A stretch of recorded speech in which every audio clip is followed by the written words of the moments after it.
नमस्कार, मैं हूं अखिलेश पांडे और आप देख रहे हैं सी न्यूज़ भारत। खबर बिहार के जमुई से है, जहां सांसद चिराग पासवान पुल का जायजा लेने पहुंचे।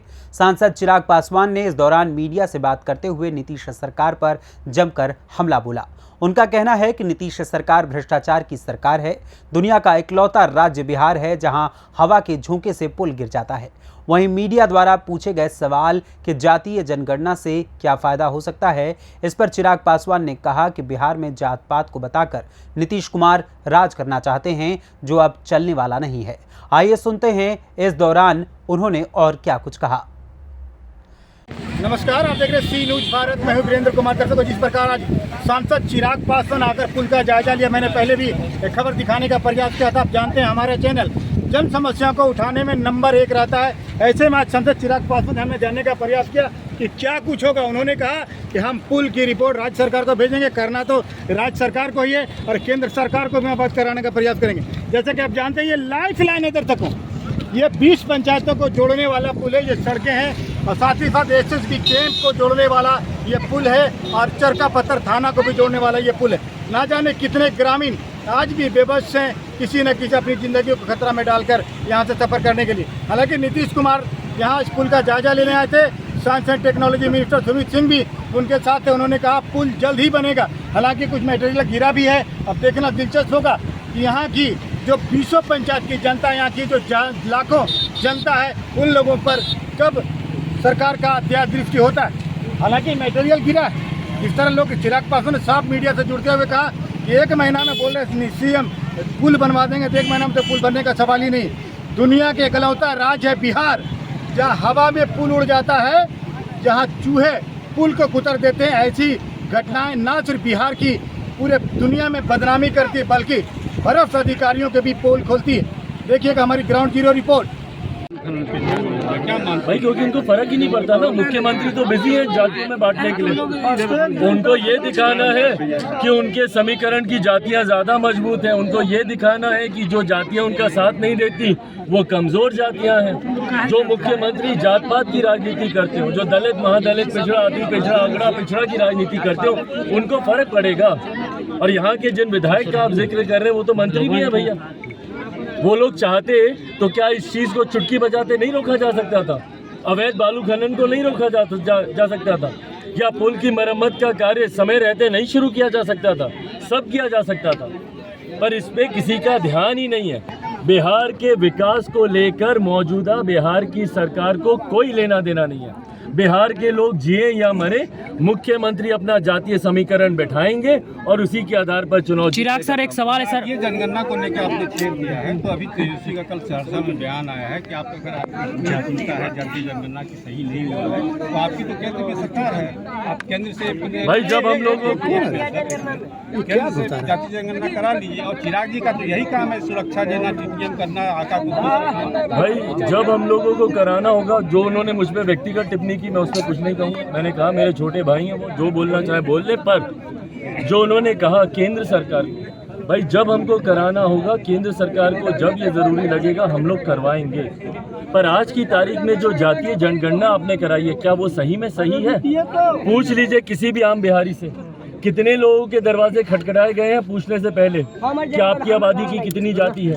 कितने लोगों से ये पूछा गया है? कितने दरवाजों पे जाकर ये सही मायनों में ये सर्वे कराया गया? अगर आपको बंद कमरे में बैठकर ही जातीय जनगणना करानी है और अपनी सर्वे की रिपोर्ट शामिल करनी है, तो बंद कमरे में आप कभी की भी करवाइए। आप बिहार की क्या, पूरे देश की क्या, पूरे दुनिया की जाति आप गिना के बैठा दीजिए। अब कांग्रेस आज ये जो सांसद सर आज आप यहाँ आए, तो क्या कुछ होगा सर यहाँ? सर जहाँ तो अगर इसी तरीके से करवाएंगे तो उसका कोई लाभ नहीं होना। सर जहाँ का बिहार में जिस तरीके से गलत तरीके से करवाई गई है, अगर इसी तरीके से होगी तो कुछ नहीं होगा। जहाँ का पुल जो सर जर्जर स्थिति में, सर आप वहाँ कब निरीक्षण करने जाएंगे सर? आपका वहाँ पे भी जाएंगे, पर निरीक्षण से ज्यादा जरूरी है कि जो जानकारी हम सरकार के संज्ञान में देते हैं उस पर काम हो।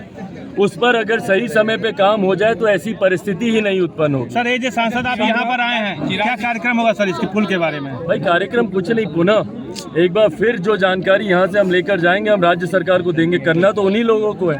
अब यहाँ पे ये लोग लोहा का कुछ सामान ला के डाला हुआ है, वही पता करेंगे कि किस चीज से डाला, कि दुहाई देते नहीं थकते। अरे नीचे करो, कैसे वो भ्रष्टाचार को टॉलरेट करते हैं, ये उसका उदाहरण है। अब मैं प्रमाण देता हूँ कैसे।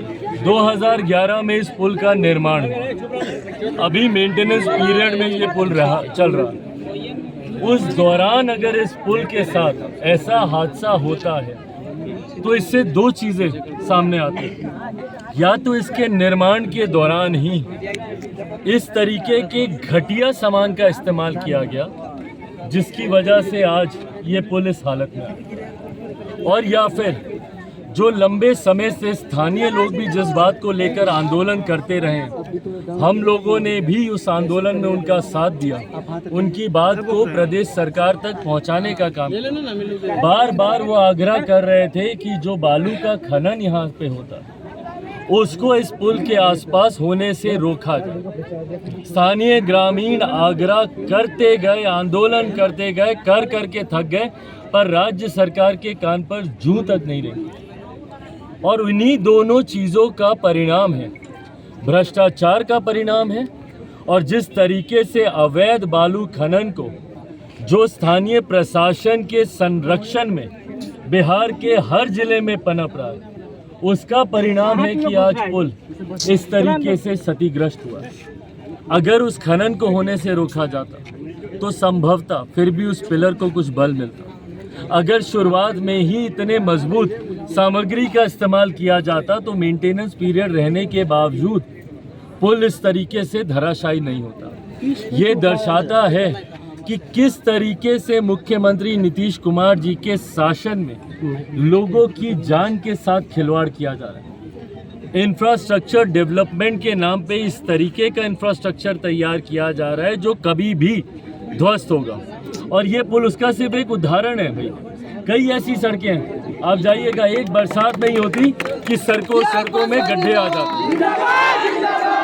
आप जाकर देखिएगा कितने ऐसे भवन हैं जो आज बनते हैं और कल जर्जर हो जाते हैं। कितने ऐसे बांध हैं जो तटबंध हर साल ये लोग बांध को बनाने के नाम पर जो ये इस्तेमाल करते हैं कि भाई पानी, बाढ़ का पानी कटाव के रास्ते से गांव पंचायतों में ना घुसे, हर साल हजारों करोड़ रुपए की राशि उस तटबंध के निर्माण पे इस्तेमाल की जाती है, और एक बाढ़ के पानी में वो तटबंध टूट जाता है। तो इंफ्रास्ट्रक्चर के नाम पे अनेकों ऐसे उदाहरण हैं जो मुख्यमंत्री जी की नाक के नीचे भ्रष्टाचार की देन चढ़ रहे हैं, और मुख्यमंत्री उसको सुनना तक जरूरी नहीं समझते।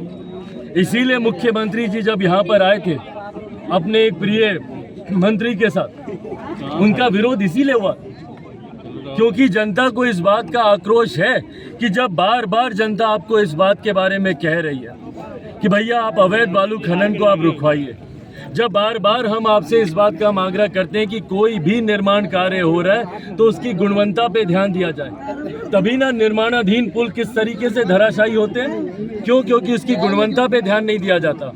ये तो फिर भी इतने साल ये पुल चल गया, पर आज की तारीख में मुख्यमंत्री जी की छत्रो छाया में जितने भी निर्माण कार्य हो रहे हैं वो संभवतः साल भर भी नहीं टिकने वाले। इतने घटिया सामान का इस्तेमाल उसमें किया जा रहा है, और किस तरीके से मुख्यमंत्री जी उस दिन वादा करके गए कि 1 महीने के भीतर हम इसको ठीक करा देंगे। ये 1 महीने में होने वाला काम है, और 1 महीने में करवाइएगा तो फिर 6 महीने में ये धराशायी आपको मिलेगा।